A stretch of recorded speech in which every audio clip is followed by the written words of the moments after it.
எபேசியர் 6:10-18 நம்முடைய ஊழியர் வாசிக்கும் பொழுது அவரோடு கூட எல்லாரும் சத்தத்தை உயர்த்தி இந்த அருமையான வேத வசனத்தை வாசிப்போம்.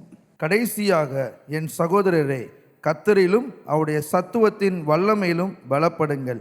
நீங்கள் பிசாசின் தந்திரங்களோடு எதிர்த்து நிற்க திராணி உழவல் ஆகும்படிக்கு தேவனுடைய சர்வாயுத வர்க்கத்தையும் தரித்து கொள்ளுங்கள்.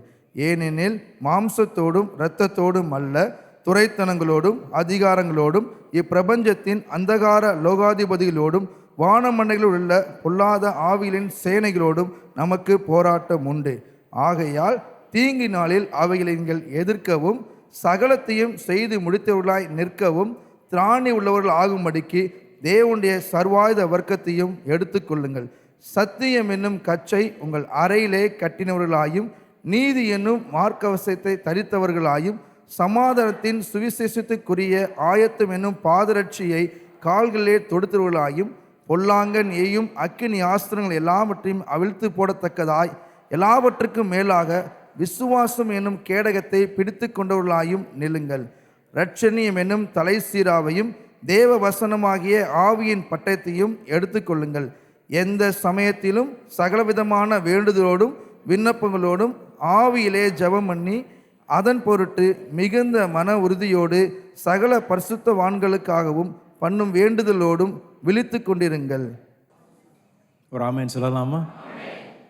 நின்ற வண்ணமாக ஒரு நிமிடம் தலைகளை தாழ்த்தி, அன்பின் பிதாவே, இந்த காலையில் நாங்கள் மீண்டும் உம்முடைய வசனத்தை நாங்கள் திறந்து அதை தியானிக்கும் பொழுது எங்களோடு கூட பேசுங்க ஆண்டவரே. எங்களுடைய இருதயங்கள் இந்த காலையில் திறக்கப்படுவதாக, உடைய வார்த்தையை பெற்றுக்கொள்வதற்கும் கற்றுக்கொள்வதற்கும் கட்டி எழுப்பப்படுவதற்கும் உம்முடைய வார்த்தையை இன்றைக்கு பயன்படுத்துங்க நாங்கள் ஜெபிக்கிறோம். ஆவியானவரே, உம்முடைய வார்த்தையின் மூலமாக ஒவ்வொருவருக்கும் தெய்வீக வெளிப்பாடு, ஒரு வெற்றி உண்டாவதாக, விடுதலை வருவதாக. இந்த காலையினுடைய பிரசனம் இந்த இடத்தில் நிறைவாக இருப்பதற்காக நன்றி. உங்களோடு கூட பேசுங்க. இயேசு நாமத்தில் ஜெபிக்கின்றோம் பிதாவே, ஆமென், ஆமென். கடந்த சில வாரங்களாக நான் எப்பொழுதெல்லாம் பிரசங்கித்தேனோ இந்த வசன பகுதியிலிருந்து நாம் தொடர்ந்து இந்த அருமையான சத்தியங்களை தியானித்து கொண்டு வருகின்றோம். அப்போஸ்தலனாகிய பவுல் ஒவ்வொரு தேவ பிள்ளைக்கும் தரக்கூடிய இந்த மிக முக்கியமான ஆலோசனையை நாம் பார்த்து கொண்டு வருகின்றோம். எப்படி ஒவ்வொரு தேவ பிள்ளைக்கும் ஒரு ஆவிக்குரிய ஒரு போராட்டம் உண்டு. அந்த போராட்டம் மாம்சத்தோடும் இரத்தத்தோடும் அல்ல, ஆவிக்குரிய துறையில் உள்ள இருக்கக்கூடிய இந்த லோகாதிபதிகளோடு கூட, அசுத்த ஆவிகளோடு கூட தேவ பிள்ளைகள் யுத்தம் செய்யணும் என்று தேவ வார்த்தை நமக்கு ஞாபகப்படுத்துகின்றது. அந்த யுத்தத்திற்காகவும் ஆயத்தப்படுத்துவதற்கு அப்போஸ்தலனாகிய பவுல் மிக அழகாக தெளிவாக அந்த ரோம போர் சேவர் அவன் அணிந்திருக்கின்ற அந்த அவன் போட்டிருந்த அந்த ஆர்மரை, அந்த என்ன சொல்றது, அந்த போர் ஆயுதத்தை அணிந்து கொள்ளும்படியாக அழகாக அப்போஸ்தலனாகிய பவுல் இங்கே நமக்கு கற்றுத்தருகின்றார். கடந்த 4 செய்திகளில் எப்படி சத்ருவானவன் ஒரு உண்மையான சத்ரு, வல்லமை உள்ள சத்ரு, அவனை எப்படி நாம் தந்திரமாக நம்மோடு கூட அவன் இடைபடும் பொழுது எப்படி நாம் அவனை மேற்கொள்ள முடியும் என்று நாம் பார்த்து கொண்டு வருகின்றோம். அதே போல் சத்தியம் என்றும் கச்சை, நீதியின் மார்க்கவசம், அதே போல் அந்த சுவிசேஷம், சமாதானத்தின் மூலமாக வரக்கூடிய பாதரட்சை, விசுவாசத்தின் கேடகம் என்று நாம் 4 இந்த போர் ஆயுதத்தின் 4 பகுதிகளை நாம் பார்த்திருக்கின்றோம். இன்றைக்கு இரட்சண்யம் என்ற தலை சீராவும், அப்புறம் தேவ வசனமாகிய ஆவியின் பட்டயம் என்று நாம் பார்க்க இருக்கின்றோம். ஆகையால் இன்றைக்கு இரட்சிப்பும் ஆவியும் என்று அந்த தலைப்பில் உங்களோடு கூட பேசும்படியாக நான் விரும்புகின்றேன். ஆகையால் பவுல் இங்கே கொடுக்கக்கூடிய எல்லா சர்வாயுத வர்க்கத்தில் அடுத்ததாக நமக்கு சொல்லக்கூடியது இந்த இரட்சண்யம் என்ற இந்த தலை சீராவை அணிந்து கொள்ளுங்கள், போட்டுக்கொள்ளுங்கள் என்று அப்போஸ்தலனாகிய பவுல் நமக்கு ஞாபகப்படுத்துகின்றார். அப்படின்னா நம்மளுடைய தலை மிக முக்கியமான நம்மளுடைய சரீரத்தில் இருக்கக்கூடிய எல்லா பங்குகளையும் மிக முக்கியமானது நம்முடைய தலை. ஏனென்றால் தலைக்குள்ளே என்ன இருக்குங்க? மூளை இருக்கு. பக்கத்தில் பார்த்து யாரையும் ஒன்றும் கேட்டுறாதீங்க. தலைக்குள்ளே என்ன இருக்குங்க? மூளை இருக்கு. மூளையில் தான் நம்மளுடைய சிந்தனைகள், நம்மளுடைய எண்ணங்கள், இது மிக முக்கியமான ஒரு அம்சமாக இருக்கின்றது. ஒவ்வொரு மனிதனுக்கும் அவனுடைய வாழ்க்கையில் அவனுடைய எல்லா செய்கைகளுக்கும் மூளை காரணம் இங்கே மனதில் தோன்றக்கூடிய சிந்தனைகள் தான். ஏன்னா தேவ வார்த்தையில் நீதிமொழிகள் 23:7 நாம் இருதயத்தில் எப்படி சிந்திக்கின்றோமோ அதே போல தான் நம்முடைய வாழ்க்கையும் இருக்கும் என்று தேவ வார்த்தை நமக்கு ஞாபகப்படுத்துகின்றது. அப்படி என்றால் ஒவ்வொரு தேவ பிள்ளைக்கும் நம்மளுடைய மனதில் ஏற்படக்கூடிய இந்த சிந்தனைகள், இந்த யோசனைகள் மிக அவசியமானது, மிக முக்கியமானது. நம்மளுடைய சபையில் ஜீவக்குழு ஊழியத்தின் மூலமாக எப்படி ஒரு மனது ஒரு போர்க்களமாக இருக்கின்றது என்று கடந்த 1 மாதமாக மிக அழகாக தியானித்து கொண்டு வருகின்றோம்.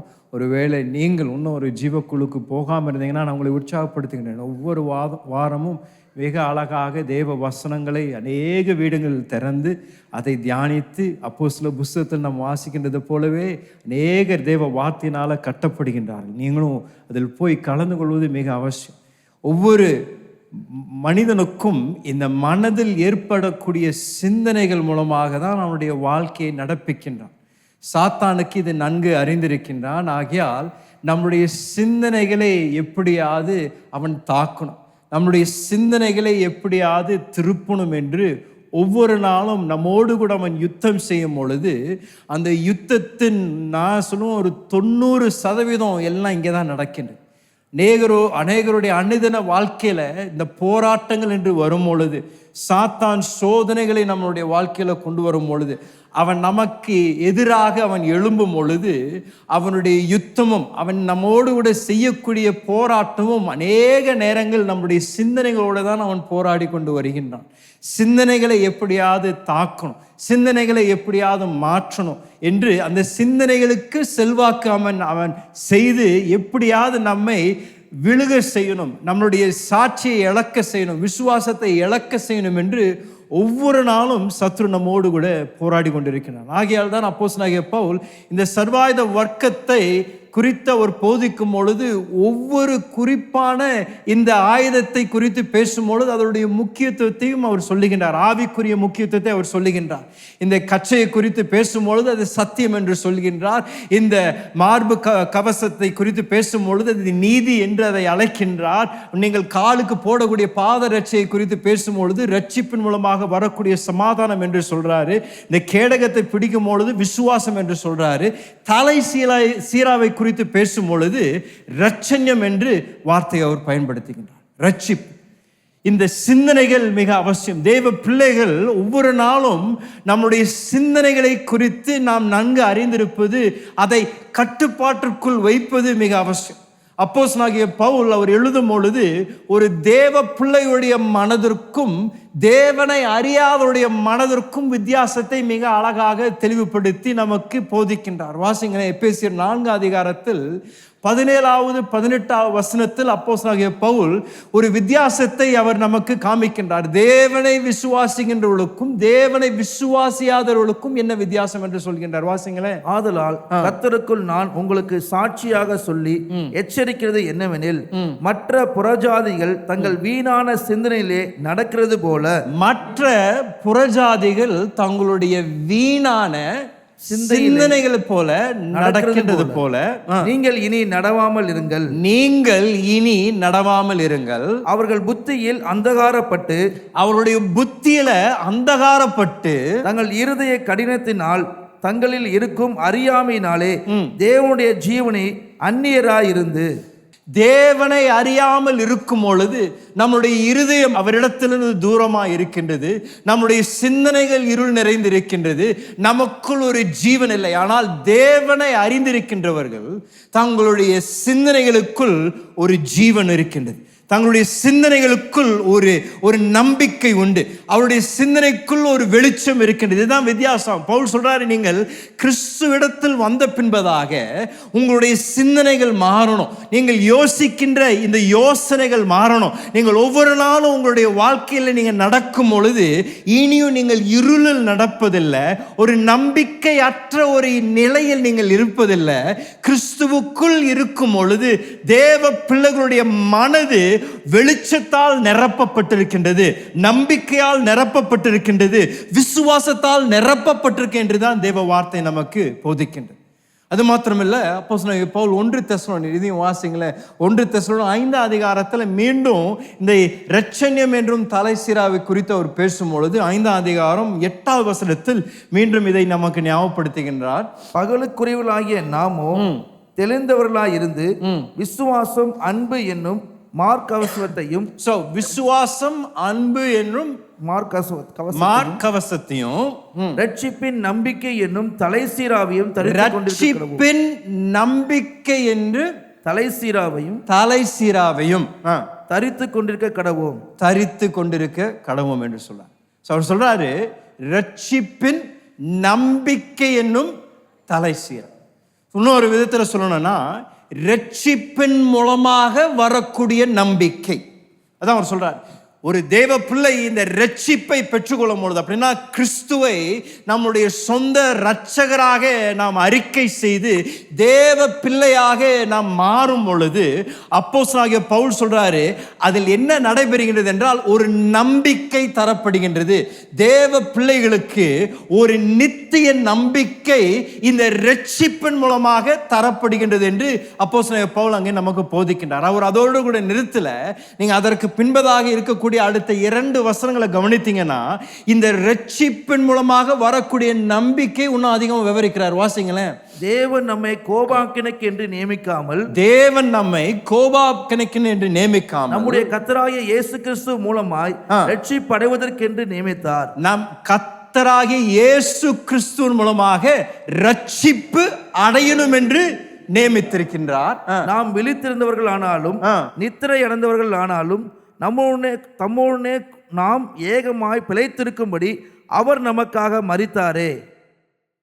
பவுல் சொல்றாருங்க, இந்த ரட்சிப்பு, இரட்சண்யம் என்னும் தலை சீராவை நாம் அணிந்து கொள்வதற்கு காரணம் என்னன்னா, இது நமக்கு நம்பிக்கை தரக்கூடிய ரட்சிப்பா இருக்கின்றபடியால் அதை நம்ம அணிந்து கொள்றோம்.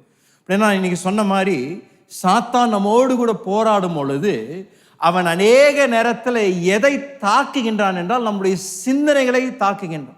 நம்முடைய சிந்தனைகளை தாக்கி நமக்குள் இந்த தாக்கத்தின் மூலமாக என்ன ஏற்படுத்த விரும்புகின்றான் என்றால் சோர்வை ஏற்படுத்த விரும்புகிறான். சோர்ந்து போகணும், மன சோர்வு நமக்குள் வரணும். இந்த யுத்தத்தில் அவனுடைய மிகப்பெரிய ஒரு நோக்கம், அனுதினமும் நம்மை எதிர்த்து நிற்கும் பொழுது நமக்குள் சோர்வை உண்டாக்கி நாம் யுத்தத்தில் எந்த விதத்திலும் ஈடுபட முடியாதபடி நமக்குள் சோர்வை ஏற்படுத்தினான் என்றால் அவன் ஏற்கனவே ஜெயிச்சிட்டான்.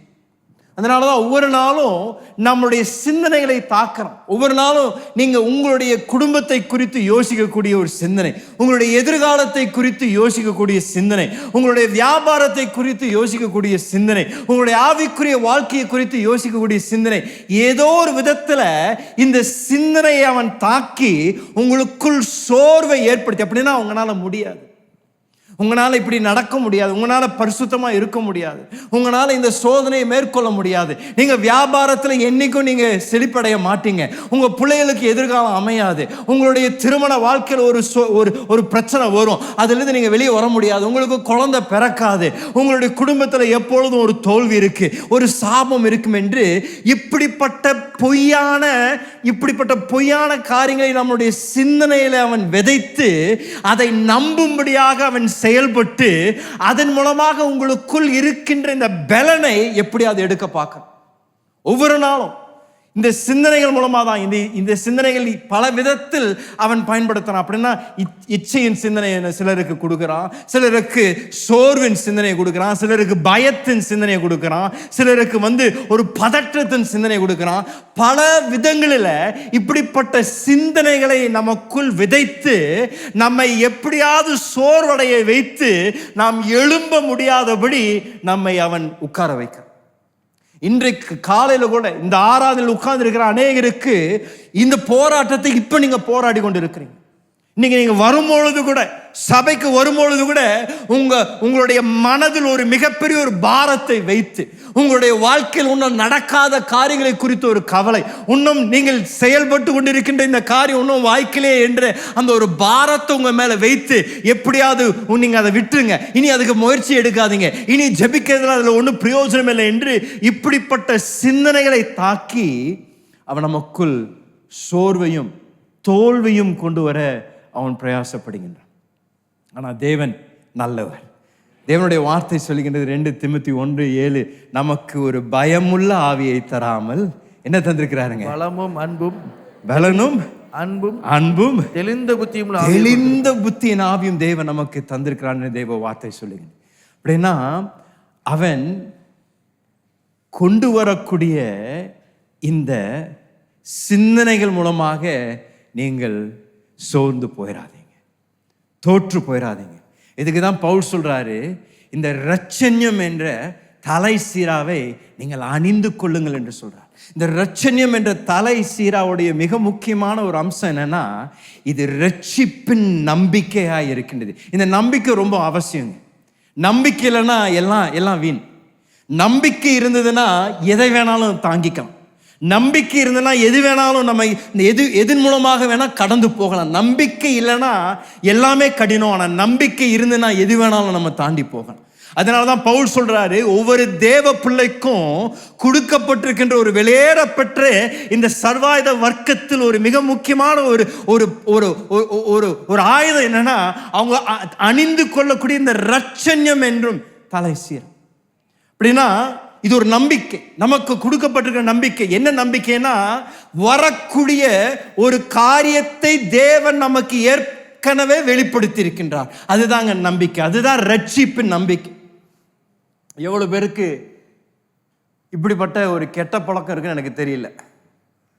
ஒரு கதை புக்கை எடுத்து வாசிக்கும் பொழுது சில நேரத்தில் அந்த முதல் அத்தியாயத்தை படிச்சுட்டு உடனே கடைசி படிச்சிட்டிங்கன்னா முழு கதை தெரிஞ்சிருச்சு. முதல் அத்தியாயத்திலிருந்தும் கடைசி அத்தியாயத்து வரைக்கும் நடுவில் என்ன நடந்தாலும் என்ன குழப்பம் வந்தாலும் பிரச்சனையே இல்லை. ஏங்க, எல்லாம் எப்படி முடியுதுன்னு படிச்சிட்டிங்க. எல்லாம் எப்படி முடியுதுன்னு படிச்சிட்டனால நடுவில் எல்லாம் இடிந்து விழுந்தாலும் எல்லாம் தோல்வி அடைந்தாலும் அதை படிக்கவே உங்களுக்கு என்ன தெரியுங்க? முடிவில் அவர்கள் சந்தோஷமாக வாழ்ந்தார்கள் என்று நான் வாசித்துட்டேன். அதனால் இப்போ அவங்களுக்கு என்ன போராட்டம் வந்தாலும் கதை எப்படி முடியுதுன்னு எனக்கு தெரியும். தேவ பிள்ளைகளுக்கு ஆண்டவர் இதுதான் செய்திருக்கிறார். ஏற்கனவே உங்களுக்கும் எனக்கும் ஆண்டவர் இந்த வாழ்க்கையும் இந்த கதையும் எப்படி முடியும் என்று ஆண்டவர் ஏற்கனவே வெளிப்படுத்திட்டார். நீங்களும் நானும் செய்ய வேண்டியது வேதாத்தை திறந்து வெளிப்படுத்தல் புத்தகத்தை வாசித்தா போதும். இதெல்லாம் எப்படி முடியும் என்று ஆண்டவர் ஏற்கனவே வெளிப்படுத்திட்டாரு. அதுதாங்க ரட்சிப்பின் நம்பிக்கை.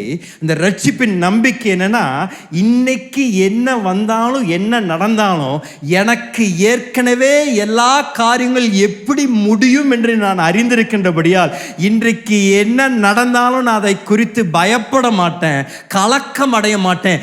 ஏனென்றால் தேவன் எல்லாவற்றையும் சகலத்தையும் நன்மைக்கு ஏதுவாக முடித்து தரக்கூடிய தேவனாய் இருக்கின்றபடியால் என்னுடைய இரட்சண்யம் என்ற தலை சீராவை நான் போட்டுக்கொண்டு அவன் எனக்கு விரோதமாக எப்படிப்பட்ட சிந்தனைகளை கொண்டு வந்தாலும் அவனை பார்த்து நான் சொல்லுவேன், ஏய், உன்னுடைய முடிவை நான் அறிந்திருக்கின்றேன், என்னுடைய வாழ்க்கையின் முடிவு நான் அறிந்திருக்கின்றேன். நான் இப்பொழுது தோல்வியின் நிலையிலிருந்து நான் சண்டை போடல, நான் ஏற்கனவே வெற்றியின் நிலையில் இருந்துதான் உன்னோடு கூட யுத்தம் செய்து கொண்டிருக்கின்றேன். என்னுடைய வெற்றி எனக்காக ஏற்கனவே சிலுவையில் வாங்கப்பட்டிருக்கின்றது. என்னுடைய ஆத்துமாவை ஏற்கனவே விலைக்கிரயம் கொடுத்து இயேசு சிலுவையில் தம்முடைய சொந்த ரத்தத்தினால சம்பாதித்து இருக்கின்றபடியால் இன்றைக்கு நான் உன்னோடு கூட யுத்தம் செய்யும் பொழுது நான் ஒரு தோல்வியின் இடத்திலிருந்து உன்னோடு கூட யுத்தம் செய்யல, எனக்கு ஏற்கனவே வெற்றி தரப்பட்டிருக்கின்றது. ஆகையால் என்னுடைய சண்டையை நான் வைராக்கியத்தோடு கூட நான் இந்த நல்ல போராட்டத்தை போராடுவேன். ஏனென்றால் எனக்கென்று நியமிக்கப்பட்டிருக்கின்ற இந்த வெளியேறப்பட்ட கிரீடத்தை நான் பெற்றுக்கொள்வேன் என்ற ஒரு நம்பிக்கை இருக்கையா. அதான் பவுல் சொல்றார், ஒவ்வொரு தேவ புள்ளியும் இந்த சர்வாயுத வர்க்கத்தை போடும் பொழுது இந்த ரட்சண்யம் என்ற தலை சிராவை போட மறந்துடாதீங்க. ஏன்னா அவன் அனுதினமும் உங்களை அவன் எதிர்த்து வரும் பொழுது உங்களுடைய சிந்தனையை அவன் எப்படியாவது தாக்கி நீங்கள் எழும்பி சண்டை போடக்கூடாது என்று அவன் எவ்வளவோ முயற்சி பண்றான். தான் பவுல் சொல்றாரு, இந்த சத்தியம் என்றும் கச்சையை போட்டுக்கோங்க, நீதியின் மார்க்கவசத்தை அணிந்து கொள்ளுங்க, உங்களுடைய சமாதானத்தின் இந்த சுவிசேஷத்தின் மூலமாக வரக்கூடிய சமாதானத்தின் பாதரட்சியை போட்டுக்கொள்ளுங்க, இந்த விசுவாச கேடகத்தை பிடித்துக் கொள்ளுங்க. இதற்கு பின்பதாக நீங்கள் இந்த ரட்சண்யம் என்று தலை சிராவை போட்ட பின்பதாக நீங்கள் இதெல்லாம் செய்துட்டீங்கன்னா அவனுக்கு தெரியும், அவனுக்கு நம்பிக்கையே இல்லை, உங்களுக்கு எதிராக நிற்க முடியாது. அதனால தான் அவன் அவ்வளோ தூரம் உங்களை எழும்பக்கூடாதபடி சிந்தனைகளை உங்களுக்குள் போட்டு நீங்கள் எழும்பி அவனோடு கூட போராடிடக்கூடாது. நீங்கள் அந்த சர்வாயுத வர்க்கத்தை அணிந்திடக்கூடாது. அப்படியே சோர்ந்து போய் உட்கார்ந்து எல்லாம் போயிடுச்சு என்று ஒரு தோல்வியின் இடத்தில் அநேக தேவ பிள்ளைகளை இன்றைக்கு அமர செய்து வைத்திருக்கிறான். ஆனால் உங்களை நான் பார்த்து சொல்றேன், நீங்கள் தோல்விக்காக அழைக்கப்படலை, ஏற்கனவே உங்களுக்காக வெற்றி நிர்ணயிக்கப்பட்டிருக்கின்றது. நீங்களும் நானும் யுத்தம் செய்யும் பொழுது தோல்வியிலிருந்து யுத்தம் செய்யலையா, நமக்காக ஏற்கனவே வெற்றி சிறந்த இயேசுவின் நாமத்திலிருந்து நாம் இன்றைக்கு நீங்களும் நானும் நிற்கிறோம். இந்த ரட்சண்யம், ரட்சிப்பின் மூலமாக வரக்கூடிய நம்பிக்கை, ஒவ்வொரு நாளும் நாம் நம்மை ஞாபகப்படுத்திக்கிறோம். அதன் மூலமாக என்ன நம்பிக்கை வருதுங்க? நான் சொல்லுவேன், என்ன நம்பிக்கைனா, ஒவ்வொரு நாளும் இந்த ரட்சிப்பின் தலை சிராவை நான் போடும் பொழுது எனக்கு தேவன் எல்லாவற்றையும் செய்து முடித்திருக்கின்றார் ஒரு நம்பிக்கை இருக்கு. பவுல் அழகாக எழுதுறாரு, இதை வாசிங்களேன். ரோமருக்கு எழுதின நிருபம் 8வது அதிகாரம் 23ஆம் வசனத்திலிருந்து 25ஆம் வசனம் வரைக்கும் வாசிங்களேன். அதுவும் அல்லாமல் ஆவியின் முதல் பலனை பெற்ற நாமும் கூட நம்முடைய சரீர மீட்பாகிய புத்திர சுவிகாரம் வருவதற்கு காத்திருந்து நமக்குள் தவிக்கின்றோம். அந்த நம்பிக்கையினாலே நாம் ரட்சிக்கப்பட்டிருக்கிறோம். காணப்படுகிறதை நம்புகிறது நம்பிக்கை அல்ல. ஒருவன் தான் காண்கிறதை நம்ப வேண்டுவது என்ன? நாம் காணாததை நம்பினோமாகில் அது வருவதற்கு பொறுமையோடே காத்திருப்போம். சொல்றாரு, காணக்கூடியதை யாரும் நம்பணும்னு அவசியம் இல்லை. என்னங்க, காணக்கூடியதை யாரும் நம்பணும்னு அவசியம் இல்லை. ஏன்னா நீங்க பார்க்கலாம். ஆனால் நீங்களும் நானும் தரிசித்து நடவாமல் எப்படி நடக்கிறோங்க? விசுவாசத்தில் நடக்கிறோம். அப்படின்னா பவுல் சொல்றாரு, நமக்கு வாக்கு பண்ணி இருக்கப்பட்டிருக்கின்ற இந்த ரட்சிப்பு அது இன்னும் காணப்படலை. ஆனால் அதற்காக பொறுமையோடு கூட, ஆங்கிலத்தில் 2 வார்த்தைகள் அங்கே பயன்படுத்தப்பட்டிருக்கின்றது, பொறுமையோடு கூட தைரியத்தோடு கூட சொல்றாரு. So you will wait patiently and கான்ஃபிடென்ட்லின்றார். அப்படின்னா நீங்களும் நானும் இப்போ அந்த தமிழில் என்ன வார்த்தை பயன்படுத்தப்படுதுன்னு எனக்கு தெரியல, ஆங்கிலத்தில் இப்போ நம்ம என்ன செய்யறோம்னா, ஆங்கிலத்தில் groan, we are groaning என்று சொல்லப்படுது. we are groaning. அதுவும் இல்லாமல் ஆவியின் முதல் பலனை பெற்ற நாமும் கூட நம்முடைய சரீர மீட்பாகிய புத்திர சுவிகாரம் வருவதற்கு காத்திருந்து நமக்குள் தவிக்கிறோம். சரி, நமக்குள் என்ன பண்றோங்க? தவிக்கிறோம். ஆங்கிலத்தில் we groan. அப்படின்னா இந்த groan என்றது சில பேர் வயசாக உட்காரும் அப்படின்னு உட்காருவாங்க, எந்திரிக்கும் அப்படின்னு எந்திரிப்பாங்க. அதான் பவுல் சொல்றாரு. அப்படின்னா தேவ பிள்ளைகள் சில நேரத்தில் புலம்புறோம், ஐயோ இப்போவா, எப்போ ஆண்டவரே விடுதலை, ஐயோ எப்போ ஆண்டவரே எனக்கு வெற்றி. ஸோ பவுலுடைய வார்த்தையின்படி இந்த புலம்புறது ஒன்றும் தப்பில்லை. பக்கத்தில் பாசங்க புலம்புங்க, கொஞ்சம் புலம்பலாம், ஒன்றும் பிரச்சனை இல்லை. ஆனால் புலம்புறது யார் இடத்துல புலம்பணுங்க? அவரிடத்துல தான் புலம்பணும். உங்கள் பொண்டாட்டிகிட்ட புலம்பக்கூடாது. அதனால தான் அவங்க உங்களை ஒரு மாதிரி பார்க்குறாங்க. புருஷனை பார்த்து ஒவ்வொரு தடையும் புலம்பிகிட்டே இருந்தீங்கன்னா அதிலிருந்து பிரயோஜனம் ஒன்றும் இல்லை. ஆனால் அவர் சொல்கிறாரு, நம்ம ஒரு எதிர்பார்ப்போடு கூட இருக்கிறோம். என்னங்க எதிர்பார்ப்பு? நமக்கு வாக்கு பண்ணப்பட்டிருக்கின்ற இந்த வாக்கு தத்துவத்திற்காக நம்பிக்கையோடு கூட தைரியத்தோடு கூட நம்ம காத்து கொண்டு இருக்கின்றோம்.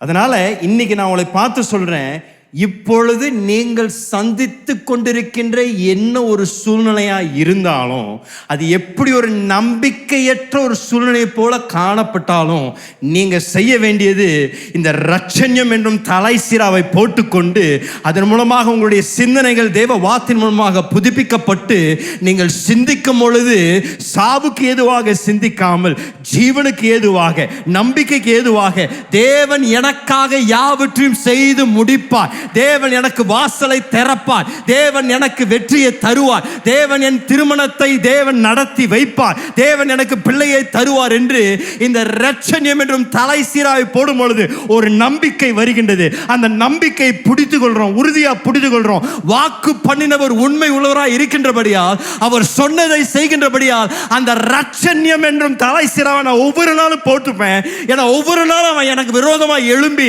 இது நடக்காது, அது செய்ய முடியாது, இது தோல்வியில முடியும் சொல்லும் பொழுது நான் எழும்பி நின்று நான் சொல்லுவேன், எதை துவங்கினாரோ அதை முடிக்க தேவன் வல்லவராய் இருக்கின்றார். என்னை குறித்து தேவன் நல்ல சிந்தனைகளை வைத்திருக்கின்றார். நன்மைக்கு ஏதுவாக எல்லாவற்றையும் முடிக்க தேவன் வல்லவராய் இருக்கின்றபடியா என்னுடைய நம்பிக்கை என்னுடைய பலத்தின் மேல் அல்ல, என்னுடைய குடும்பத்தின் மேல் அல்ல, என்னுடைய நம்பிக்கை என்னுடைய தேவனாகிய கர்த்தர் மேல் இருக்கின்றபடியா நான் அசைக்கப்பட மாட்டேன், நான் உறுதியாய் நிற்பேன். என்னுடைய இரட்சண்யம் என்றும் தலைசீராய் போட்டுக்கொண்டு எரேமியா 29:11 படி எனக்கு ஏதுவான ஒரு முடிவை தேவன் தர வல்லவர். 1 கொரிந்தியர் 2:9 படி இன்னும் கண்கள் காணவில்லை, காது கேட்கவில்லை, தேவனை நேசிக்கின்றவர்களுக்கு அவர் வைத்திருக்கின்ற அற்புத நோக்கங்கள் அநேகம் உண்டு. ஒவ்வொரு நாளும் இதை போட்டுக்கோங்க. அதுதான் தேவ வார்த்தை சொல்லுங்க. இந்த சர்வாயுத வர்க்கத்தை அனுதினமும் தேவ பிள்ளைகள் தரித்து கொள்றோம். இந்த வார்த்தைகளை நாம் அறிக்கை செய்யணும். இந்த நம்பிக்கையை நாம் உறுதியாக பிடித்து கொள்ளும் பொழுது நம்ம சொல்றோம், ரோமர் 8:28 படி சகலத்தையும் நன்மைக்கு ஏதுவாக தமிழ் அன்பு கூறுகிறவர்களுக்காக தேவன் ஏற்படுத்தி நிறுத்துவார். அதனால் நான் போட்டுக்கிறேன் ஐயா, என்னுடைய இரட்சண்யம் என்றும் தலைசீராவை போட்டுக்கிறேன். தேவனுடைய வார்த்தையில் 1 கொரிந்தியர் 10:13 சொல்லப்பட்டிருக்கின்றபடியே என்னுடைய திராணிக்கு மிஞ்சி என்னை சோதிக்க தேவன் அனுமதி தர மாட்டாரு. அந்த சோதனை வரும்பொழுதும் தப்பிக்கிறதுக்கு தேவன் ஏற்கனவே எனக்கு ஒரு வழியை ஏற்படுத்திக்கிறார். நான் போட்டுக்கிறேன். என் நம்பிக்கை எனக்கு விரோதமாக சோதனை வந்தாலும், எனக்கு விரோதமாக போராட்டம் வந்தாலும் நான் பயப்பட மாட்டேன், நான் கலங்க மாட்டேன், நான் தோற்று போக மாட்டேன். ஏன்னா என்னுடைய திராணிக்கு மிஞ்சி தேவன் எனக்கு அனுமதி கொடுக்க மாட்டாரு. அப்படி வந்தாலும் தப்பிக்க எனக்கு ஒரு வழி கொடுத்திருப்பாரு. ஆகையால் நான் தைரியமாக நான் பூந்து போவேன் அதுக்குள்ள. அந்த இரட்சண்யம் என்றும் தலைசீரா நான் ஏன் போடுறேன்னா, 1 யோவான் 1:9 படி நான் தவறும் பொழுது, பாவம் செய்யும் பொழுது அவரிடத்துல ஓடி வந்து என் பாவங்களை நான் அறிக்கை செய்யும் பொழுது அவர் என்னை மீண்டும் மன்னித்து, என்னை மீண்டும் தேவன் பழைய ஸ்தானத்தில் என்னை நிறுத்தி வைத்து தேவனுடைய நீதியை எனக்கு அவர் மீண்டும் எனக்கு தருவார் என்ற ஒரு நம்பிக்கை எனக்கு உண்டு ஐயா. ஏங்க நான் தலைசீரா ஒவ்வொரு நாளும் போடுறேன்? என்னுடைய நம்பிக்கை என்னன்னா, ரோமர் 8:34 படி, எபிரேயர் 7:25 படி இயேசு கிறிஸ்து பிதாவின் வலது பார்சத்தில் இப்பொழுதும் அமர்ந்து கொண்டு என்னுடைய பெயரை அவருடைய உதடல் இப்பொழுது அவர் பேசி கொண்டிருக்கின்றார். பிதாவை பார்த்து சொல்றாரு, என் மகன் டெரிக்கு இன்னைக்கு பலத்தை கொடுங்க, என்னுடைய மகனுக்காக நான் என்னுடைய ரத்தத்தை சிந்திருக்கிறேன், அவனுக்கு நீங்க அவனுக்கு பாதுகாப்பை கொடுங்க, அவனுக்கு கிருபையை கொடுங்க என்று இப்பொழுதும் எனக்காக இயேசு கிறிஸ்து பரிந்து பேசி கொண்டிருக்கின்றபடியால் நான் வெற்றி தான் என் வாழ்க்கையில் நடக்குமே தவிர தோல்வி இல்லையா. எனக்கு ஏற்கனவே ரட்சிப்பு என்ற நம்பிக்கை கொடுக்கப்பட்டிருக்கிறனால, பரிசுத்தாவே எனக்கு தரப்பட்டிருக்கின்றபடியால் நான் இன்றைக்கு நம்பிக்கையோடு கூட நடப்பினே தவிர என்னுடைய நம்பிக்கையை நான் என்றைக்கும் இழக்க மாட்டேன். அந்த நம்பிக்கை வீண் போகாது. தேவன் மேல் நம்பி இருக்கின்றவர்கள் யாரும் என்றைக்கும் என்னைக்கும் எப்பொழுதும் அவர்கள் இன்றைக்கும் அவமானப்பட மாட்டார்கள். தேவனை நம்பி இருக்கின்றவர்களை எப்பொழுதும் தேவன் அற்புதமாக நடத்துவார்.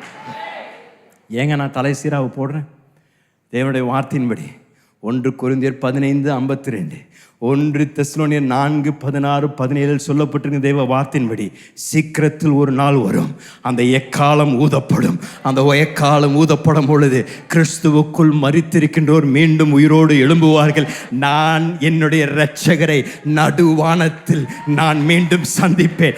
அந்த நாளுக்காக நான் ஆவலோடு காத்து கொண்டிருக்கின்றேன். ஒவ்வொரு நாளும் என்னுடைய இரட்சணியம் என்றும் அந்த தலை சீராவை போடும் பொழுது யுத்தத்திற்காக நான் ஆயத்தமா இருக்கிறேன். ஏன்னா அந்த யுத்தத்தை தேவன் எனக்கு ஏற்கனவே வெற்றி சிறக்க வைத்திருக்கின்றார். அந்த எக்காலத்தின் சத்தத்திற்காக நான் ஒவ்வொரு நாளும் காத்து கொண்டிருக்கின்றேன். அந்த எக்காலத்தின் சத்தம் ஊதப்படும் பொழுது அவரை நான் முகமுகமாக தரிசித்து அவரோடு கூட நித்தியமாக வாழும்படியாக எனக்கு அந்த கிருபையும் நம்பிக்கையும் தேவன் தந்திருக்கின்றார்.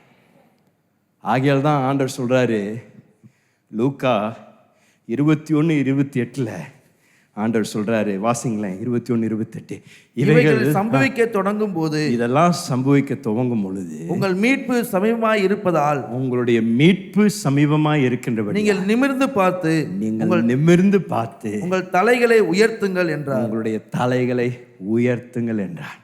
ஆண்டவர் அந்த அதிகாரம் முழுவதும் கடைசி நாட்களில் நடக்கக்கூடிய அநேக காரியங்களை மிக தெளிவாக விவரிக்கிறாரு. எல்லாம் விவரித்து முடித்த பிறகு அவர் சொல்றாரு, இதெல்லாம் நடக்கும் பொழுது அப்படின்னா உங்களுக்கு விரோதமாக வெள்ளம் போல சத்துரு வரும் பொழுது, ஒவ்வொரு நாளும் இந்த பயங்கர கொடூரமான போராட்டத்தை நீங்கள் சந்திக்கும் பொழுது நீங்களும் நானும் என்ன செய்யணும்னா ஒரு காரியத்தை நினைவு கூறணும். என்னுடைய மீட்பு சமீபமாக இருக்கின்றது. ஆங்கிலத்தில் சொல்லப்பட்டிருக்கிறது your salvation draws near என்று சொல்லப்படும். உங்களுடைய ரட்சிப்பு உங்களுக்கு சமீபமாக இருக்கின்றது.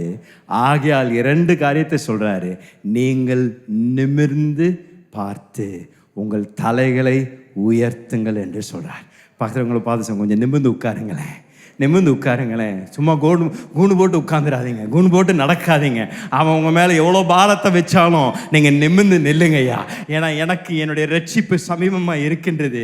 நான் நிமிர்ந்து மாத்திரம் நிற்பதில்லை, என் தலையை நான் அனாந்து நான் பார்க்க போகிறேன். நான் தலையை கீழே பார்க்க போகிறதில்ல, சுற்றி பார்க்க போகிறதில்ல, என் தலையை அனாந்து பார்க்குறேன். ஏன்? எனக்கு ஒத்தாசை வரக்கூடிய பர்வதத்தை நோக்கி நான் பார்க்கின்றேன். வானத்தையும் பூமியும் உண்டாக்கின தேவன் எனக்காக யாவற்றும் ஏற்கனவே செய்து முடித்திருக்கின்றார். ஆகையால் இரட்சண்யம் என்றும் இந்த தலை சீராய் நான் போட்டுக்கொண்டு தோல்வியின் இடத்திலிருந்து நான் போராடல, வெற்றியின் இடத்திலிருந்து நான் போராடுகிறேன். தேவ பிள்ளைகள் தலை நிமிர்ந்து தலைகளை உயர்த்தி நடக்க அழைக்கப்பட்டிருக்கின்றோம். தலைகளை கீழே பார்த்து நடக்க அழைக்கப்படல, குனிந்து நடக்க அழைக்கப்படல. நிமிர்ந்து நில்லுங்கய்யா, நிமிர்ந்து நில்லுங்க. தலைகளை நீங்கள் உயர்த்தி பாருங்க. ஏனென்றால் உங்களை அழைத்தவர் உண்மை உள்ளவர். உங்களை குறித்து தேவன் எழுதியிருக்கின்ற அத்தனை தீர்க்க தரிசன வார்த்தைகளை தேவன் நிச்சயமாக நிறைவேற்றியே தீர்ப்பாரே தவிர அவர் அனுப்பின வார்த்தை மீண்டும் விருதாவாக திரும்பி வராது. எதற்காக அனுப்பப்பட்டதோ அதை நிறைவேற்றியே தீரும் ஐயா. இரட்சண்யம் என்றும் தலை சீராக நான் போட்டுப்பேன். கடைசியாக பவுல் சொல்லக்கூடிய இந்த எல்லா போராயுதத்தின் மார்க்க வசத்தில் அநேக வேத பண்டிதர்கள் சொல்றாங்க, ஒரே ஒரு ஆயுதம் தான் கொடுக்கப்பட்டிருக்கு தேவ பிள்ளைக்கு. ஒரே ஒரு ஆயுதம் தான். அவனுக்கு நிறைய ஆயுதங்கள் ஆண்டவர் கொடுக்கல, ஒரே ஒரு ஆயுதம் தான் கொடுக்கப்பட்டிருக்கு. ஆனால் என்னன்னா அந்த ஒரு ஆயுதம் போதும். என்னங்க? அந்த ஒரு ஆயுதம் போதும். அதை வச்சே எல்லாத்தையும் தீர்த்து கட்டிடலாம். பக்கத்தில் பார்த்து சொல்லுங்க, ஒன்று போதுங்க, நிறையலாம் வேண்டாம். ஏன் குழப்பிட்டு இருக்கணும்? ஒன்று கொடுத்துருக்கிறார் ஆண்டவர். என்ன சொல்றாரு? இந்த சத்தியம் என்றும் தேவ வசனமாகிய ஆவியின் பட்டை எடுத்துக்கொள்ளுங்கள், அதை எடுத்துக்கொள்ளுங்கன்றார். சமீபத்தில் ஒரு குத்து சண்டை வீரருடைய வாழ்க்கை வரலாற்றை நான் பார்த்து கொண்டிருந்தேன் ஒரு ப்ரோக்ராமில். உலக பிரசித்தி பெற்ற ஒரு குத்து சண்டை வீரர். அவருடைய ஆரம்ப நாட்களில் அவருடைய பயிற்சியை குறித்து அந்த படக்காட்சியில் காமிச்சு கொண்டிருந்தாங்க. அவர் இந்த குத்து சண்டையில் பயிற்சி பெற்று கொண்டிருந்த பொழுது அவருக்கு 2 முக்கியமான காரியங்களை கற்றுக் கொடுத்தாங்க. இந்த குத்து சண்டை போடும் பொழுது 2 நிற்கக்கூடிய நிலை இருக்கின்றது என்று கற்றுக் கொடுத்தாங்க. ஒன்று குத்து வாங்கும் பொழுது எப்படி நிற்கணும், குத்தும் பொழுது எப்படி நிற்கணும். எப்படிங்க? குத்து வாங்கும் பொழுது எப்படி நிற்கணும், குத்தும் பொழுது எப்படி நிற்கணும். அவங்க சொன்னாங்க இது ரொம்ப முக்கியமான அடிப்படையான இந்த பயிற்சியில் இதில் நீங்கள் தேரலைன்னா குத்து சண்டையில் நீங்கள் என்றைக்கும் வெற்றி சிறக்க முடியாது. அப்படின்னா குத்து வாங்கும் பொழுது நிற்கக்கூடிய அந்த நிலை, கால்களை விரித்து உங்களுடைய அந்த நிற்கக்கூடிய அந்த நிலையை உறுதியாக நிற்கணுமா. அப்படின்னா அவன் குத்தும் பொழுது அந்த குத்தை வாங்கினாலும் உங்களுடைய அந்த நிலை அசைக்கப்படாமல் விழுகாமல் நிற்கணும். ஸோ அவங்க கற்றுக் கொடுக்கும் பொழுது நீங்கள் குத்து வாங்கின நேரத்தில் உங்களுடைய கால்களை விரித்து இப்படி 2 கிளவுஸ் இப்படி வச்சுக்கிட்டு குத்து வாங்குங்க. இப்படி குத்துவாங்க. அவன் குத்தும் பொழுது இப்படி வைக்கிறீங்க, இப்படி வைக்கிறீங்க. ஒவ்வொரு முறை குத்து வாங்கும் பொழுது இப்படி கைகளை வச்சு நீங்கள் அதை தடுத்து கொண்டே இருக்கிறீங்க இந்த குத்து வாங்கும் பொழுது.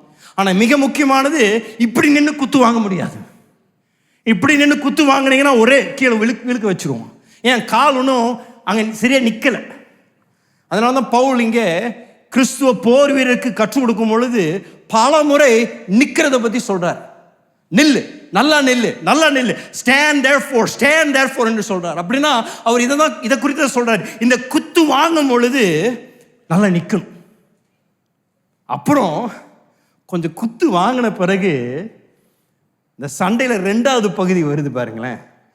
குத்த ஆரம்பிக்கும், குத்து கொடுக்க ஆரம்பிக்கும். இப்போதான் பிரதர்ஸ்லாம் பார்த்து ஆமாப்பா சொல்லுங்க, அது சொல்லுங்க, என்னன்னு சொல்லுங்க. அந்த குத்து கொடுக்க ஆரம்பிக்கும் பொழுது என்ன பண்ணுறோன்னா ஒரு படி முன்னாடி வைக்கும், ஒரு கால் பின்னாடி, ஒரு கால் முன்னாடி. ஸோ இப்போ என்னன்னா நம்மளுடைய நிற்கக்கூடிய நிலை எதிர்நோக்கி நிற்கக்கூடிய நிலை. அப்படின்னா பாய்ந்து உள்ள ஊடுருவி பாயக்கூடிய ஒரு நிலையில் நிற்கும்.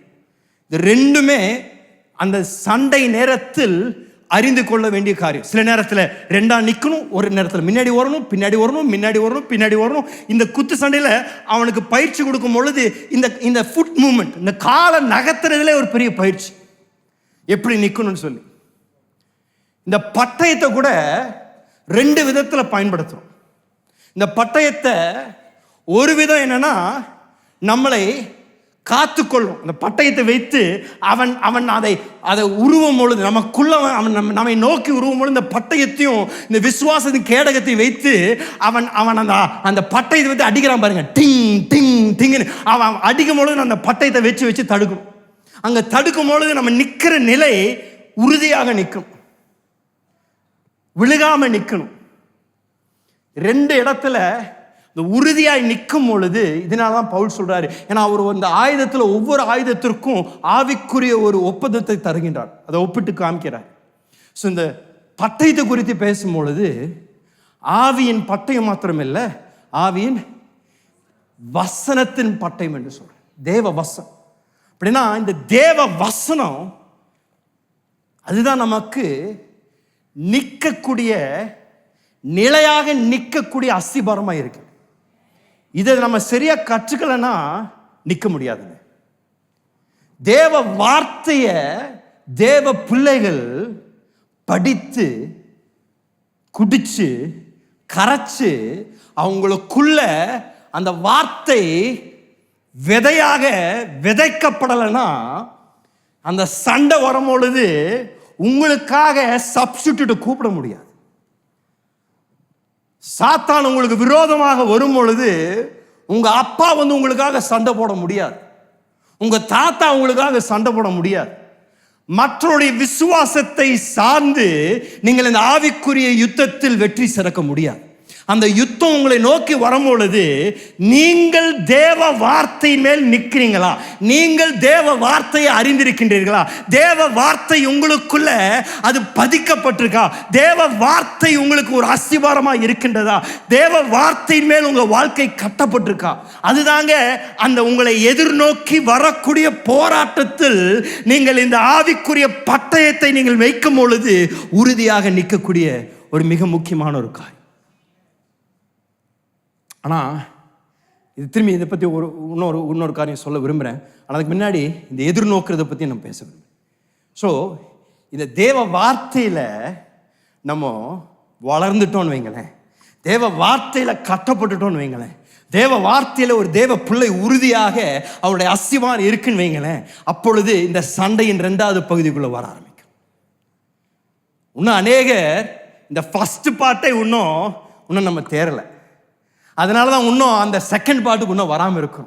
இந்த ஃபர்ஸ்ட் பார்ட்டை நீங்களும் நானும் நல்ல சிறப்பாக அதில் தேர்ச்சி அடைஞ்சிட்டோம்னா 2வது பார்ட் என்னன்னா, தேவ பிள்ளைகள் சத்ருவின் பாளையத்திற்குள் போய் இந்த ஆவியின் தேவ வசனத்தின் பட்டயத்தை எடுத்துக்கொண்டு சத்ரு யாரெல்லாம் சங்கிலியில் வைத்திருக்கின்றானோ அந்த பிடியில் இருக்கக்கூடியவர்களை விடுதலை ஆக்கும்படியாக தேவன் போர் வீரர்களை எழுப்ப தேவன் ஆயத்தம் பண்ணி கொண்டிருக்கின்றார். ஐயா, நீங்களும் நானும் வேத வசனத்தில் தேறி இந்த தற்காக்கக்கூடிய நிலையில் நாங்கள் பரீட்சையில் நம்ம தேறிட்டோம்னா ஆண்டவர் சொல்றார், அடுத்தது கால் எடுத்து வை, சத்ருவின் பாளையத்திற்குள் கால் எடுத்து வை.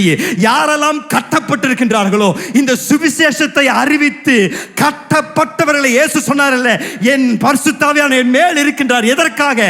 நான் யாரெல்லாம் கட்டப்பட்டிருக்கின்றார்களோ சத்ருவின் அந்தகார கிரியில் இருக்கின்றார்களோ அவர்களை விடுவிக்கும்படியாக வந்தேன் என்று சொன்ன வார்த்தையின்படி இன்றைக்கு அநேக தேவ பிள்ளைகளை தேவன் சத்ருவின் பாளையத்திற்குள் போய் இதுவரைக்கும் இருளில் தலைமுறையாக கட்டில் இருக்கின்றவர்களை தேவ ஆவியின் பட்டயத்தினால அவர்களை அவிழ்த்து அவளை இருளின் ராஜ்யத்திலிருந்து வெளிச்சத்திற்கு கொண்டு வர தேவ பிள்ளைகளை அநேகர் தேடிக்கொண்டிருக்கின்றனர். இது சண்டையின் 2வது பகுதி. அதான் கடைசியாக சொல்றாரு. இந்த சர்வாயுத வர்க்கத்தை எல்லாத்தையும் போட்ட பிறகு கடைசியாக அவர் சொல்லக்கூடிய இந்த பட்டயம். ஏன்னா இது எல்லாத்திலும் தேறிட்ட பிறகு இந்த பட்டயத்தை 2 விதத்தில் பயன்படுத்தலாம்.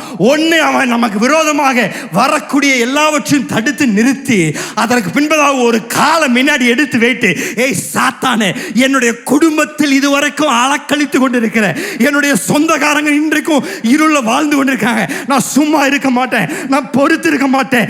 ஆவியானவர் என்னை அபிஷேகம் பண்ணியிருக்கின்றபடியா நான் சேனைக்குள் பாய்வேன். ஐயா, நான் தேவனாக பலனாக தேவன் என் பலனாக இருக்கின்றபடியால யாரெல்லாம் கட்டப்பட்டிருக்கின்றார்களோ யாரெல்லாம் இருளில் இன்னும் இருக்கின்றார்களோ அவர்களை விடுதலை ஆக்கும்படியாக தேவன் என்னை அபிஷேகம் பண்ணியிருக்கின்றார். வாலிப தம்பி தங்கச்சிகளை பார்த்து சொல்றேன், இன்றைக்கு தேவன் இப்படிப்பட்டவர்களை தேடி கொண்டிருக்கின்றார். இந்தியாவில் இன்னும் சந்திக்கப்படாத லட்சக்கணக்கான ஜனங்கள் இன்னும் இருக்கின்றார்கள். அவர்களை விடுவிக்க தேவ வீரர்கள் தேவையா?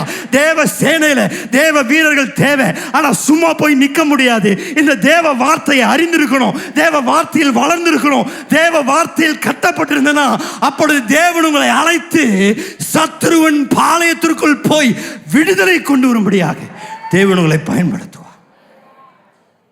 அநேகரை தேவன் தேடிக்கொண்டிருக்கின்றார். இந்தியாவுக்கு இப்படிப்பட்ட போர் வீரர்கள் தேவை. ஐயா, இப்படிப்பட்ட ஒரு சேனை தேவை. பெத்தேல் மாநகர பேராலயத்தில் தேவன் ஒரு சேனையை எழுப்புவாராக. வேத வசனத்தை அறிந்த விசுவாசிகள் எழும்புவார்களாக. இன்னும் மேல் நிலையில வேதத்தை ஞாயிற்றுக்கிழமை வாசிக்கிறதோடு கூட போதுமாய் இல்லாமல் ஒவ்வொரு நாளும் வாசித்து அதில் தேறினவர்களாக இருக்கும் பொழுது ஆண்டவர் அந்த யுத்தத்தில் அவர்களை பயன்படுத்துகிறார். என்னுடைய பாரதம் தான், ஆண்டவரே, இந்த கடைசி நாட்களில் எங்களுடைய சபையை சாதாரணமான ஒரு காத்து கொள்ளக்கூடிய சபையாக எங்களை வைக்காதீங்க. ஏதோ இருக்கிற நிலையை நாங்கள் அப்படியே மெயின்டைன் பண்ணக்கூடிய சபையாக நாங்கள் இருக்கக்கூடாது. எங்களை ஒரு சேனையாக எழுப்புங்க. இந்த பட்டணத்தில் எங்களை ஒரு சேனையாக எழுப்புங்க. ஆண்டவரே, இந்த அந்தகார கிரிகள் இந்த சபையின் பேரை கேட்கும் பொழுது நடுங்கணும். தெரு தெருவாக இது பெத்தேல் மாநகர பேராலய விசுவாசி என்று நரகத்தில் பேசப்படக்கூடிய ஒரு வார்த்தையாய் மாறட்டும். அப்படிப்பட்ட விசுவாசிகளை தேவன் எழுப்புவாராக. நீங்கள் வீதிக்குள் போகும் பொழுது அந்த இடத்தில் இருக்கக்கூடிய அசுத்த ஆவிகள் வீடுகளிலிருந்து வெளியே வந்து விழுந்து அவர்கள் விடுதலை பெறக்கூடிய அபிஷேகத்தை தேவன் அநேகர்களுக்கு தந்து அப்படிப்பட்ட ஒரு ஊழியத்தை தேவன் மூலமாக செய்வாராக. சாதாரணமான சபையாக இருக்கும்படியாக நம்மை அழைக்கலையா. நம்ம சும்மா இப்படியே நின்று அவன் நமக்கு எதிராக வீசக்கூடியதை மொத்தம் நம்ம தடுத்து நிறுத்தினது போதும். இனி நம்ம அடுத்த எல்லைக்கு வரணும், அடுத்த நிலைக்கு வரணும். இந்தியாவின் ரட்சிப்பின் நாள் சமீபமாக இருக்கின்றது. இன்னும் கோடிக்கணக்கான ஜனங்கள் இன்னும் தேவனுடைய வார்த்தை இன்னும் கேட்கல, இன்னும் இருளில் இருக்கிறாங்க, இன்னும் ஒரு நித்திய மரணத்தை நோக்கி போய்கொண்டிருக்காங்க. தேவ பிள்ளைகளுக்கு இது ஒரு வைராக்கியமாக வரணும். ஆண்டவரே, என்னை எழுப்புங்க, ஆண்டவரே என்னை அனுப்புங்க, இந்த சேனையாக என்னை எழுப்பி சத்ருவின் பாளையத்திற்கு நான் போக விரும்புகிறேன்.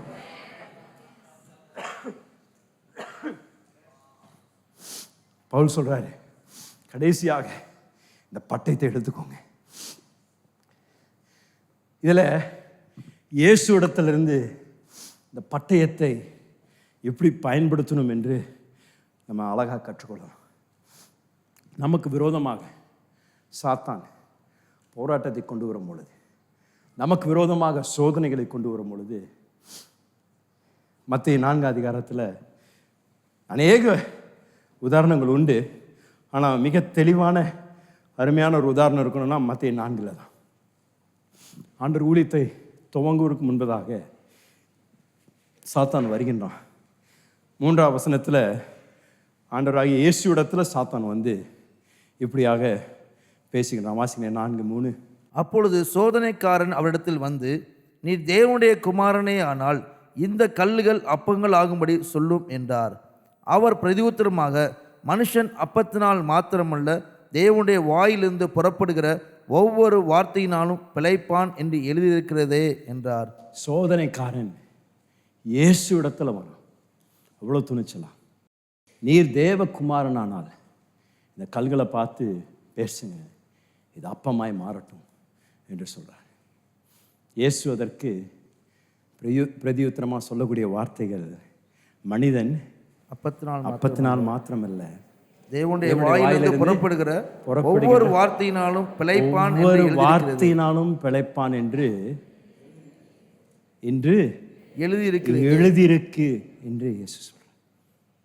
அவர் சொல்லக்கூடிய வார்த்தைகள் உபாகம் 8ஆம் அதிகாரம் 3ஆம் வசனத்திலிருந்து ஏற்கனவே எழுதப்பட்ட வார்த்தையை இயேசு அந்த பட்டயத்தை எடுத்து அவன் சத்ரு அவருக்கு எதிராக வரும் பொழுது அந்த பட்டயத்தை வைத்து அவனுடைய சோதனைகளை தடுத்து நிறுத்துறதை நாம் பார்க்குறோம். அதுக்கு அடுத்தது 5ஆம் வசனம், அடுத்த எல்லை பார்த்தீங்கன்னா வாசிங்களேன். அப்பொழுது பிசாசு அவரை பரிசுத்த நகரத்திற்கு கொண்டு போய் தேவாலயத்தின் உப்பரியின் மேல் அவரை நிறுத்தி, நீர் தேவனுடைய குமாரனே ஆனால் தாழ குதியும், ஏனெனில் தம்முடைய தூதர்களுக்கு உம்மை குறித்து கட்டளையிடுவார், உமது பாதம் கல்லிடாதபடிக்கு அவர்கள் உம்மை கையில ஏந்தி கொண்டு போவார்கள் என்பதாய் எழுதியிருக்கிறதே என்று சொன்னான். என்ன சொன்னாங்க? எழுதியிருக்கிறதே என்று சொன்னான். என்ன தைரியம் இருக்கும், என்ன துணிச்சல் இருக்கும். வார்த்தையை எழுதினரிடத்திலே போய் எழுதியிருக்குல்ல அப்படின்னு சொல்கிறான் பாருங்க. அப்படின்னா அவனுக்கு வசனம் நல்லா தெரியும். பரவாயில்ல, நல்ல ஒரு ஆமேன்னு சொன்னார் பிரதர். நமக்கு அவன் மேல் ஜெயங்கொள்ளணும்னா நமக்கும் வசனம் தெரியணும். இல்லைன்னா வசனத்தை வைத்து குழப்பத்தை கொண்டு வருவான். என்னங்க? வசனத்தை வைத்து நீ குழப்பத்தை கொண்டு வருவான். இன்னைக்கு அநேக விசுவாசிகள் தவறான தீர்க்க தரிசனங்களுக்கு விழுகிறாங்களே, சாத்தானுடைய வேலை தான். ஏன்னா பழைய ஏற்பாட்டில் அநேக நேரத்தில் ஆண்டவர் சொல்றாரு, இந்த அசுத்த ஆவியினாலும் அவங்க தீர்க்கதரிசனம் சொல்றாங்க. இன்றைக்கும் அப்படிப்பட்ட ஊழியங்கள் நடந்து கொண்டு இருக்கின்றது. இந்த வார்த்தையை சரியா தெரியாதனால, அது எப்படி அபியாசப்படுத்தணும்னு தெரியாதனால, அந்த வார்த்தை யாராவது தவறா பயன்படுத்தும் போது இந்த வார்த்தை தெரியலன்னா விழுந்துடும். ஆண்டவரிடத்திலே வந்து அவன் எவ்வளோ துணிச்சலோடு கூட எழுதியிருக்கேன் என்று ஆண்டவரிடத்தில் சொல்றார். ஏனிலும் இப்படி எழுதியிருக்கல வசனத்தில் அப்படின்னு சொல்றாரு. அப்போ ஆண்டவர் விடலை. ஆண்டவர் சொல்றாரு 7ஆம் வசனம், அதற்கு இயேசு, உன் தேவனாய கர்த்தரை பரீட்சை பாராதிருப்பாயாக என்று எழுதியிருக்கிறதே என்றார். அப்படின்னா ஆண்டவருக்கு வார்த்தையை எப்படி பயன்படுத்தணும் என்று தெரியும். அந்த வார்த்தையை சமநிலையாக பகுத்தறிந்து தேவ வார்த்தையை எப்படி பயன்படுத்தணும் இயேசு அறிந்திருந்தனால, மீண்டும் இந்த இடத்துல அவர் சரியாக வார்த்தையை பயன்படுத்தி உபாகம் 6:16 சொல்லப்பட்டிருக்கிற வார்த்தையை அவனுக்கு சொல்லி, உனக்கு தேவனை சோதிக்க உனக்கு இடம் இல்லை, அதிகாரம் இல்லை என்று அவர் அவனை கடிந்து கொள்றார். 3வது மீண்டும் 8ஆம் வசனம் வாசிங்களேன். மறுபடியும் பிசாசு அவரை மிகவும் உயர்ந்த மலையின் மேல் கொண்டு போய் உலகத்தின் ராஜ்யங்களையும் அவைகளின் மகிமையும் அவருக்கு காண்பித்து, நீர் சாஷ்டாங்கமாய் விழுந்து என்னை பணிந்து கொண்டால் இவையெல்லாம் உமக்கு தருவேன் என்று சொன்னான். அப்பொழுது இயேசு, அப்பாலே போ சாத்தானே, உன் தேவனாகிய கர்த்தரை பணிந்து கொண்டு அவர் ஒருவருக்கே ஆராதனை செய்வாயாக என்று எழுதியிருக்கிறதே என்றார். மீண்டும் ஆண்டவர் வார்த்தையை பயன்படுத்தி 6ஆம் அதிகாரத்தில் இருக்கக்கூடிய வார்த்தை 13ஆம் வசனத்தில் இருக்கக்கூடிய வார்த்தையை பயன்படுத்தி அவனுடைய 3வது போராட்டத்தையும் ஆண்டவர் அங்கே மேற்கொள்கிறார். அப்படின்னா யோசித்து பாருங்களேன், இயேசு இடத்துல அவன் வந்த பொழுது அவர் சுலபமாக அவனை பார்த்து, ஏய் நான் யாருன்னு உனக்கு தெரியுமா சொல்லியிருந்தா போதும், அங்கே அவன் பவுடரா மாறி இருக்கணும். ஆனால் ஆண்டவர் அவ்வளோ பொறுமையாக வார்த்தைகளை பயன்படுத்தி அவன் கொண்டு வந்த சோதனைகளை மிக அழகாக மேற்கொள்வதற்கு அங்கே வேத வசனம் எழுதியிருக்கின்ற காரணம், நீங்களும் நானும் அதை வாசித்து அதன் மூலமாக நீங்களும் நானும் இப்படிப்பட்ட போராட்டத்தை போராடணுன்றதுக்காக தேவ வார்த்தையில் எழுதப்பட்டது. அப்போ பவுல் சொல்லும் பொழுது இந்த ஆவின் வேத வசனத்தின் பட்டயத்தை எடுக்கும் பொழுது அதை சரியாக பயன்படுத்த தேவ பிள்ளைகள் அறிந்து கொள்வது அவசியம். தேவ வார்த்தையை அறிந்திருக்கும் பொழுது சாத்தான் நமக்கு எதிராக கொண்டு வரக்கூடிய என்ன ஒரு போராட்டமாக இருந்தாலும், என்ன ஒரு சோதனையாக இருந்தாலும் அதை மேற்கொள்ள தேவன் நமக்கு பலத்தையும் கிருபையும் வெற்றியும் நிச்சயம் தருவார். நீங்கள் தோல்விக்கு அழைக்கப்படலைங்க, ஏற்கனவே வெற்றியின் இடத்திலிருந்து தான் நீங்கள் இன்றைக்கு நீங்களும் நானும் போராடி கொண்டு இருக்கின்றோம். ஏற்கனவே நமக்காக சிலுவை மரத்தில் ஆண்டவர் வெற்றியை தம்முடைய வெளியேறப்பெற்ற இரத்தத்தினால் அவர் வாங்கி கொடுத்திருக்கின்றார். கடந்த 5 வாரங்களாக தேவ வார்த்தையிலிருந்து இந்த சர்வாயுத வர்க்கத்தை குறித்து வாசித்து கொண்டு கடைசியாக இன்னொரு காரியம் இருக்குது.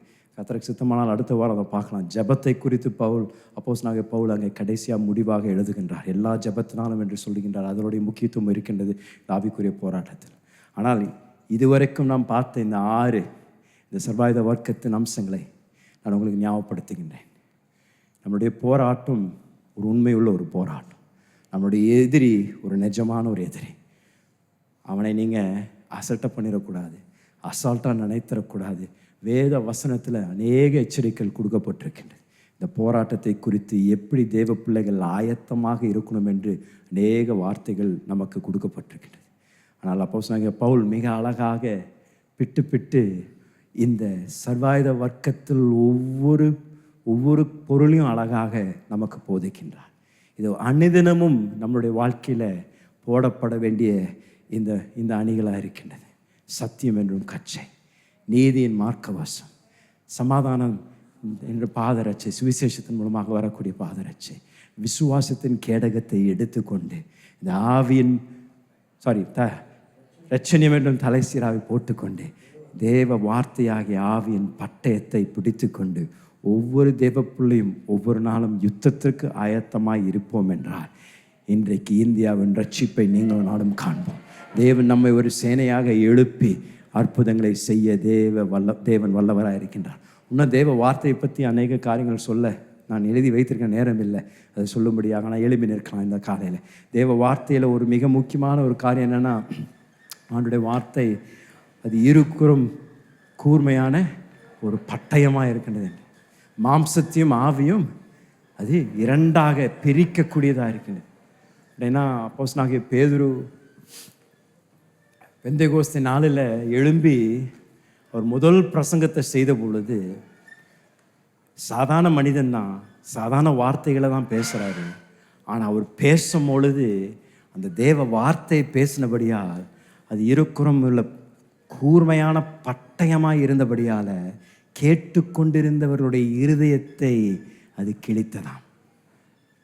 இந்த இருதயம் கிழிக்கப்பட்ட பொழுது கேட்டுக்கொண்டிருந்தவர்கள் உடனே பேதுருவிடத்தில் கேட்குறாங்க, நாங்கள் ரட்சிப்பை பெற்றுக்கொள்ளும்படியாக நாங்கள் என்ன செய்யணும் என்று கேட்குறாங்க.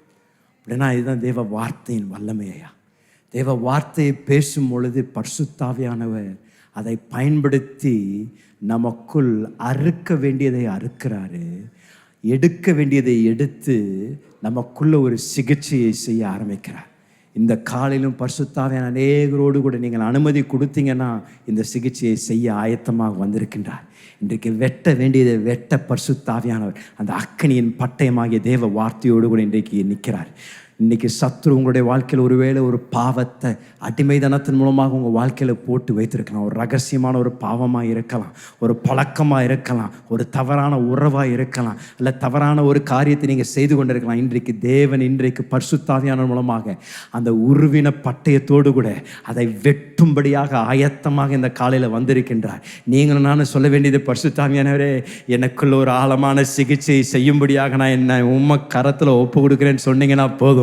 அவர் வந்து வெட்ட வேண்டியதை, சுத்திகரிக்க வேண்டியதை, அவர் என்னென்னலாம் செய்யணுமோ செய்யறதுக்கு ஆயத்தமாக வந்திருக்கிறார். ஐயா, நீங்களும் நானும் கிறிஸ்துவின் சாயலில் உருவாக்கும்படியாக பரிசுத்தாவியான ஒவ்வொரு நாள் நம்மோடு கூட இடைபடும்படியாக அனுப்பப்பட்டிருக்கின்றார். தேவ வார்த்தை ஞாபகப்படுத்தும்படியாக, சத்தியத்தில் நடத்தும்படியாக. இன்றைக்கு கரங்களை உயர்த்தி கேளுங்க. ஆவியானவரே, வாங்க வாங்க வாங்க, எங்களுக்குள் உம்முடைய அக்கினி வருவதாக. இன்னைக்கு சுத்திகரிக்கக்கூடிய அக்கினி எங்களுக்குள் வருவதாக. ஆண்டவரே, தேவையில்லாத அந்த கேன்சரை, அந்த பாவமாகிய கேன்சரை நான் சுமந்து கொண்டு போக விரும்பல. அந்த கட்டி என் வாழ்க்கையிலேருந்து இன்னைக்கு அறுக்கப்படட்டும். அந்த கட்டி நம்ம வாழ்க்கையிலேருந்து அறுக்கப்படட்டும். என்னுடைய இருதயம் இன்னைக்கு சுத்திகரிக்கப்படட்டும். என்னுடைய மனது சுத்திகரிக்கப்படட்டும். இன்றைக்கு எங்களை பரிசுத்தமாக்குங்க, எங்களை பரிசுத்தமாக்குங்க. உம்முடைய சேனையாக எழும்பும்படியாக எங்களுடைய சிந்தனைகள் பரிசுத்தப்படுவதாக, எங்களுடைய செய்கைகள் பரிசுத்தப்படுவதாக, சாட்சியுள்ள வாழ்க்கை வாழும்படியாக தேவன் எங்களுடைய விசுவாசிகளை எழுப்புவாராக, எழுப்புவாராக. இந்த காலையில் நாங்கள் எங்களை ஒப்புவிடுகிறோம். ஜெபிங்க, ஒரு நிமிடம் ஜெபிங்க.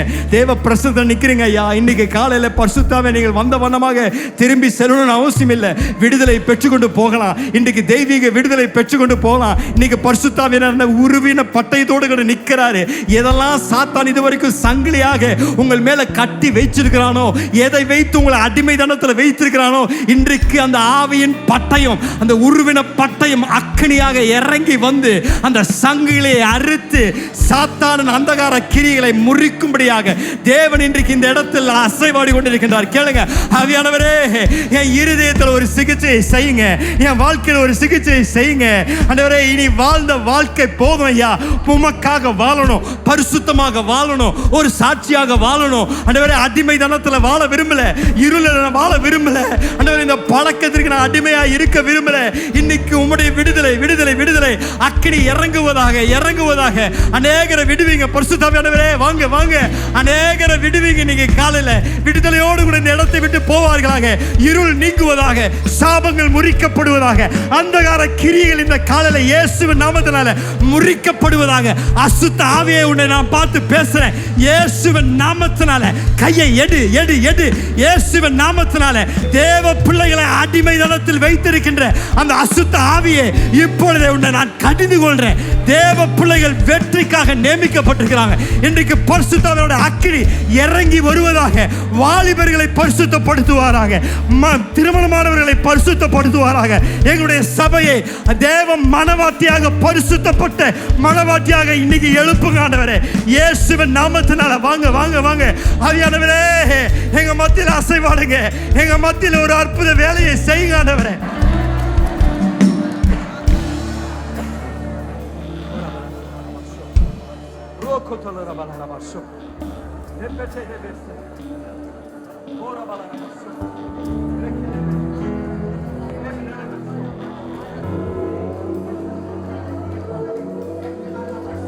நன்றி ஆண்டவரே, நன்றி ஆண்டவரே. எங்களுக்குள்ள ஒரு ஆழமான வேலையை செய்து கொண்டிருப்பதற்காக நன்றி ஆண்டவரே. எங்களை பரிசுத்தப்படுத்துங்க.